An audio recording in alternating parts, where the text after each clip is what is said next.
Today is National Cell Phone Courtesy Day. It's an interesting holiday to draw attention to how we're using our cell phones that might be annoying to others. Blanca Cobb joins us to talk about how we can show others courtesy when we're using our phones. So Blanca, what might people not understand about cell phone courtesy? How you use your cell phone really gives an impression about you. For example, let's say that you take a private call in public, but you're not being very quiet about someone else's privacy. So if you have your friends or your colleagues around and they're listening and they happen to hear that you're just revealing private information about somebody on this telephone call, it really doesn't give a good impression of you. So again, it's how you use your phone that can that can say a lot about you. And what are some ways to be courteous around others as well?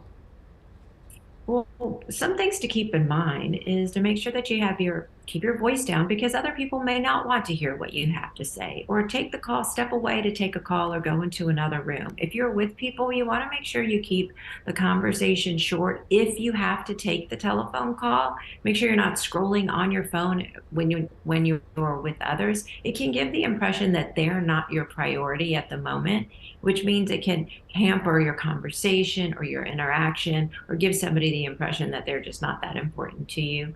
Keep your phone on vibrate or silent, so that way it isn't interrupting any type of conversation that you're having with somebody. And if you're in the middle of a date or you're talking to a customer service representative or you're at the grocery store, for example, and you're in line and the cashier is helping you, those are not the time to take any type of telephone calls. Of course, emergency situations are always an exception, but that's not what I'm talking about. It's just something that could wait until you get a moment. These are really good considerations. What are some other ones that you might have who might be hearing your cell phone conversations?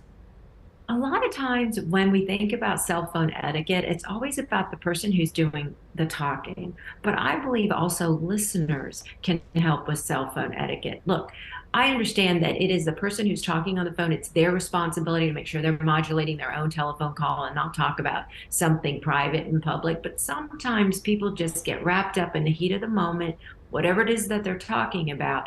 And if you happen to hear it and you know that if it were you wouldn't want anyone to hear your private information publicly. If you can, you might want to tell the person that you can hear their conversation, or which is probably most likely to happen, is that just walk away and leave. Just because you can hear it doesn't mean that you should be listening. And so I think courtesy goes both ways. Yeah, especially if you're at the gym too. Go take it somewhere else. I'm just kidding. Exactly. Well, thank you, Blanca. You can continue the conversation with her on her Facebook page, Blanca Cobb, body language expert.